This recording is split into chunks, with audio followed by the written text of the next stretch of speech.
Hello everyone, once again welcome to my class. Students, today we are going to discuss a new poem, Aunt Jennifer's Tiger, written by Eden Rich. Before we start this poem, I would like to tell something important about this poem or the background of this poem. Basically, this poem is based on the man's dominance over women. प्यारे बच्चों, आज हम ना एक नई poem start करने जा रहे हैं। जो इसका बैकग्राउंड क्या है कि भी इस पोएम के अंदर ये दिखाया गया जो मेंस का जो डोमिनेंस नहीं है महिलाओं के ऊपर, महिलाओं के ऊपर जो अधिकार को दिखाया गया है भी उनका बहुत ज़्यादा वो अधिकार जताते हैं और अपने आप को ना क्या सुपीरियर दिखा देते हैं देन वोमेंस। वो चाहे क्रूरल्टी करें, उनके ऊपर अत्याचार करें, या फिजिकली अत्याचार हो सकता है वो, या फिर मेंटली हो सकता है, किसी प्रकार का भी हो सकता है। यहाँ आज की जो हमारी पोएम है वो बेसिकली क्या है, इसके अंदर हमारा जो करेक्टर कौन है, मैन आंट जेनिफर है। और आंट जेनिफर क्या है, बहुत ज़्यादा टेरिफाइड है वो अपने पति से कह सकते हैं। और ये इनके ना अपने जीवन के अंदर एक स्ट्रॉन्ग डिज़ायर थी कि भी है ना ये फ्रीडम वाली ज़िंदगी जिए, परंतु वो ऐसा कर नहीं पाती हैं। और इस डिज़ायर को फुलफिल करने के लिए ना वो क्या करती है, पैनल के ऊपर टाइगर्स को बढ़ाती है। तो टाइगर आप सभी को पता है वो निर्भीक होते हैं, बिना किसी से डरने वाले होते हैं, तो उनके ज़रिए अपनी ना फ्रीडम को होना महसूस फील करती है वो। तो लेट्स स्टार्ट दिस पोएम। इसके अंदर टोटल 3 स्टेंजास है बेटा, उसको हम पहले स्टेंजे से हम स्टार्ट करेंगे, पहले स्टेंजे को डिस्कस करेंगे। इसका जो फर्स्ट स्टेंजा है, let's start. Aunt Jennifer's tigers prance across a screen, bright topaz denizens of a world of green. They do not fear the man beneath the tree. They pace in sleek, chivalric certainty. यहाँ पर इस stanza को है ना clear करने से पहले बेटा इसके अंदर कुछ है ना डिफिकल्ट वर्ड मीनिंग दे रखे हैं, एक अच्छी खासी वकाब दे रखी है, उसको हम डिस्कस करेंगे। सबसे पहले प्रेंस। प्रेंस को हम कहें तो walk of move around with high springy steps. Prance का मतलब होता है भी धीरे धीरे उछल करके चलना। नेक्स्ट वर्ड मीनिंग दे रखा टोपाज।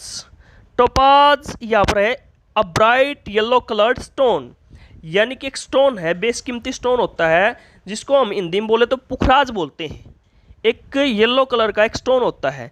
डेनिजन्स होता है यहाँ पर हेयर एन एनिमल, यहाँ पर एक एनिमल के लिए प्रयोग किया गया, दैट लिव्स और is found in a particular place.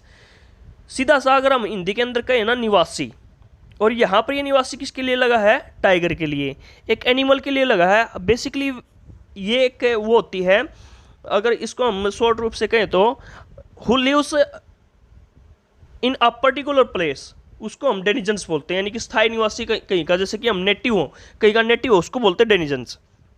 उसके बाद दे रखा है यहाँ पर एक वर्ड दे रखा है पेस। पेस का मतलब होता है गति करना। स्लिक, स्लिक का मतलब होता है बेटा आकर्षक रूप से, और सेकंड मीनिंग अगर हम इंग्लिश में बोल दे तो एलिगेंट, इसको बोल सकते हैं एलिगेंट। एक दे रखा है शिवरलिक। शिवरलिक का मीनिंग हम अगर हिंदी के अंदर बताएं तो पराक्रमी, और इंग्लिश के अंदर अगर हम इसको डिफाइन करे जाए ना तो मेडिवल एज के अंदर ना जो है ना नाइट होते थे, योद्धा होते थे, उनको शिवरलिक बोला जाता था। और सर्टेनिटी होते हैं भाई निश्चित रूप से, किसी चीज़ को निश्चित रूप से करना। तो अब इसका पूरे के पूरे लाइनिंग की हिंदी करेंगे। आंट जेनिफर ने जो टाइगर बना रखे हैं एक स्क्रीन के ऊपर है, वो क्या कर रहे हैं, प्रेंसिंग कर रहे हैं। ऐसा लग रहा है इस तरीके से बनाए हुए हैं वो पैनल के ऊपर, स्क्रीन के ऊपर है कि भी वो उछल कूद करते हुए, यानी कि बिना किसी से है ना डरे हुए उछल कूद करते हुए वो दिखाई दे रहे हैं। स्क्रीन यहाँ पर क्या है बेटा, यहाँ पर एम्ब्रॉयडिंग के लिए जो है ना वोमेन है ना प्रयोग करती है। एम्ब्रॉयडिंग होता है कढ़ाई बुनाई के लिए, एक पैनल का यूज किया जाता है। पैनल क्या होता है, अ फ्लैट बोर्ड, एक फ्लैट बोर्ड होता है, उसको गत्ते का वगैरह कह सकते हैं हम, किसी का भी कह सकते हैं, बोर्ड वगैरह होता है एक फ्लैट, उसके ऊपर तो स्क्रीन है ये एक प्रकार की, जिसके ऊपर ऊन वगैरह डाल करके कुछ कढ़ाई बुनाई की जाती है, उसको स्क्रीन बोला गया यहाँ पर।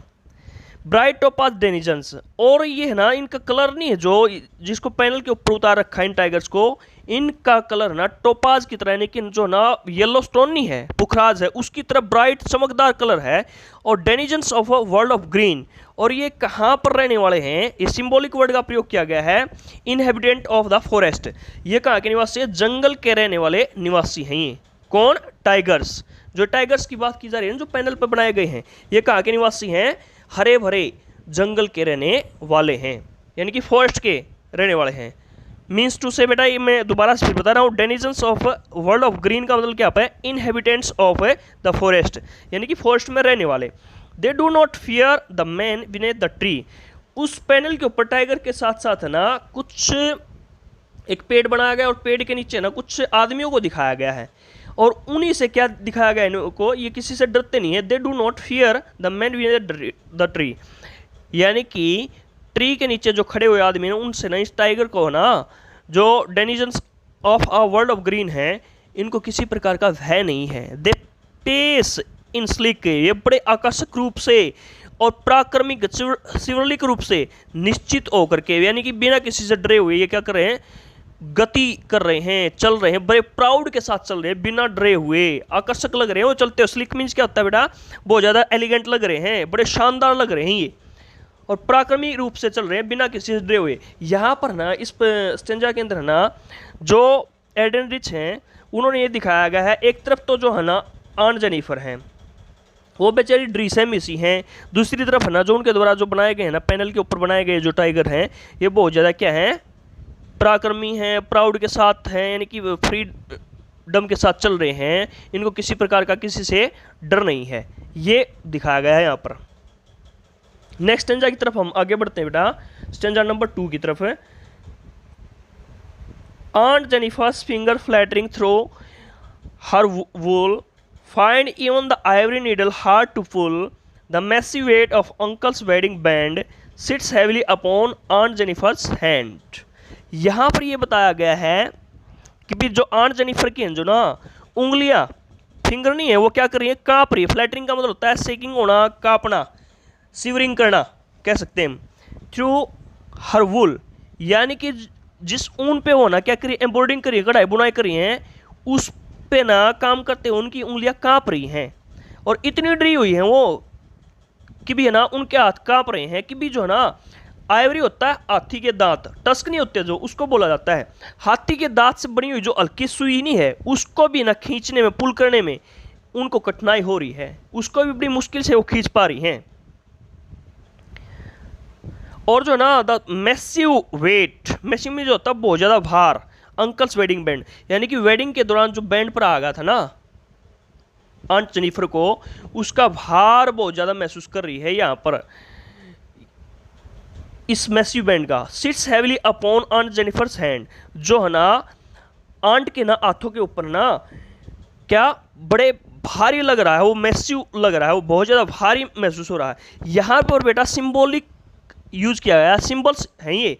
पहले वाली जो लाइन नहीं है, the massive weight of uncle's wedding band, इसकी बात करें तो means the burden of obligations, यानी कि किसका भार है उनके ऊपर? है कर्तव्यों का भार है। किसके कर्तव्यों का? उसके पति के प्रति जो कर्तव्य है उसका भार है यहाँ पर। मैसिव क्यों दिखाया गया? बहुत ज़्यादा भार है। किसका भार है ये? बर्डन्स ऑफ द ऑब्लाइजेशंस, जो कार्य नहीं है, वो जो कर्तव्य हैं उनका भार। और नेक्स्ट भी सिंबॉलिक लाइन है, sits heavily upon aunt Jennifer's hand, इसका मतलब लगा means has led a lot of stress on her, और उन जिम्मेदारियों का जो है ना भार है ना उनके जीवन के ऊपर बहुत ज़्यादा उसका स्ट्रेस है उनके जीवन में। किसके जीवन में? आंट जेनिफर के जीवन में बहुत ज़्यादा स्ट्रेस है। अब इससे हम ना ये क्लियरिफाई नहीं कर सकते कि भी जो है ना अंकल हैं जो उनके ऊपर फिजिकली वो अत्याचार कर रहे हैं या फिर मेंटली अत्याचार कर रहे हैं। कहने का सीधा सीधा मतलब है कि आंट जेनिफर ना बहुत ज़्यादा डरी और सहमी हुई हैं। आप डर का अंदाजा इस बात से भी लगा सकते हो कि भी जो है ना आयरी जो नीडल नहीं है, जो हाथी के दांत की जो बनी हुई हल्की सी जो नीडल है, सुई है, उसको खींचने में भी ना उनको कठिनाई हो रही है। उनके हाथ इतने काँप रहे हैं। किसके कारण काँप रहे हैं? The massive weight of uncle's wedding band, यानी कि अंकल के द्वारा शादी के दौरान जो बनाया गया जो है ना जो बैंड था, यानी कि ये बैंड कैसा था? जिम्मेदारियों रूपी बैंड, जिसका भार बहुत ज़्यादा है। Sits heavily upon aunt Jennifer, जो ना किसके ऊपर है? बड़े भारी भरकम रूप से आंट के हाथों पर लगा हुआ है। और वो कैसा है? यहाँ पर मैंने है ना सिंबॉलिक वर्ड प्रयोग किए गए हैं, मैंने इसका मतलब बता दिया। ए लॉट्स ऑफ स्ट्रेस ऑन हर, यानी कि बहुत ज़्यादा स्ट्रेस है उनके जीवन में। नेक्स्ट लाइन स्टेंजा की तरफ पढ़ते हैं बेटा। नेक्स्ट स्टेंजा को पढ़ेंगे हमें। When aunt is dead, her terrified hand will lie still ringed with ordeals. Ordeals होती है बाधाएं, जीवन के अंदर आने वाली जो समस्याएं होती हैं उसको ordeals बोला जाता है। She was mastered by. Mastered by का मतलब होता है किसी के द्वारा कंट्रोल करना, कंट्रोल में होना। और यहाँ किसके द्वारा कंट्रोल में किया जा रहा है उनको? उनके पति के द्वारा। The tigers in the panel that she made will go on prancing proud and unafraid. यहाँ पर ये बताया गया है जब आंट जो है ना डेड हो जाएंगी, मर जाएंगी, हर terrified hands will lie still, और जो उनके जो ना कांपते हुए जो हाथ है ना, जो भयभीत हाथ हैं, वो क्या होंगे? वो पड़े हुए होंगे, लाइव करे हुए होंगे किसके अंदर? कब्र के अंदर। स्टिल रिंग्ड विद ऑडियल्स, और जो उनके जो हैंड है ना अब भी है ना, ऑडियल्स मीन्स उन कामों से, उन बाधाओं से घिरे हुए होंगे। रिंग्ड का मतलब होता है घिरे हुए होना। और जो बाधाएं उनके जीवन में उन्होंने फेस की थी ना, अब भी है ना वो बाधाएं है ना, उनसे ना उनके हाथ है ना अब भी घिरे हुए होंगे। सी वाज मास्टर्ड बाई, जिसके द्वारा वो अधीन थी। मास्टर्ड बाई का मतलब होता है बेटा किसी का कंट्रोल में होना, यानी किसके कंट्रोल में थी वो? उनके पति के कंट्रोल में थी, जिनके अधीन थी। सीधा सा अगर दोबारा से हम इन दो लाइनिंग का अर्थ कहें हैं, जब आंट जेनिफर मर जाएंगी और जो है ना उनके जो हाथ है ना अब भी कांपते हुए नीचे पड़े हुए होंगे कब्र के अंदर, और जो है ना जो उनके जीवन के अंदर जो बाधाएं थी ना, कामों की जो बाधा थी, जिनको काम का बर्डन था, स्ट्रेस था उनके जीवन में, अब भी है ना उन बाधाओं के वो अधीन होगी, मास्टर्ड होगी, उनके पति की जो है ना के द्वारा दी जाने वाली बाधाओं के अधीन होगी। The tigers in the panel that C made, परंतु जो टाइगर है ना, जो उन्होंने ना, पैनल का मतलब होता है फ्लैट बोर्ड, एक फ्लैट बोर्ड को बोला जाता है पैनल। जिस पैनल के ऊपर उन्होंने उस टाइगर्स को बनाया था, उन बाघों को बनाया था, will go on prancing proud and afraid, परंतु जो है ना वो उछल कूद करते रहेंगे, किसके साथ? गर्व के साथ, और बिना किसी से डरे हुए। यहाँ पर है ना अब आपको समझ में आ गया होगा कि ये टाइगर्स बनाए क्यों गए थे। इन टाइगर्स के द्वारा है ना पैनल पे बनाने का कारण क्या था आंट के द्वारा? कि भी है ना वो खुद तो ना अपनी आज़ादी को जी नहीं सकती थी, उनकी जो स्ट्रॉन्ग डिज़ायर थी फ्रीडम की, खुल करके जीने की लाइफ को, परंतु उसके द्वारा जो बनाए गए जो टाइगर है ना, उनके माध्यम से ना वो इस आज़ादी को महसूस कर सकती थी। क्योंकि टाइगर कैसे होते हैं? बिना किसी से डरने वाले होते हैं। वो खुद तो ऐसा कर नहीं सकती थी क्योंकि वो अपने पति के कंट्रोल में थी, उनसे बहुत ज़्यादा डरती थी वो। अब ये नहीं पता अभी किस तरह का अत्याचार करते थे वो, फिजिकली हरासमेंट करते थे उनकी या फिर मेंटली करते थे। तो आई थिंक ये आपको पोएम है ना अच्छी तरीके से समझ में आ गई होगी बेटा। अगर आपको ये अच्छी तरीके से समझ में आ गया बेटा, please like share and subscribe my channel. जो कोई भी स्टूडेंट इंडिया के किसी भी पार्ट से इसको देख रहा हो, please like share and subscribe my channel to get more notification related to my channel.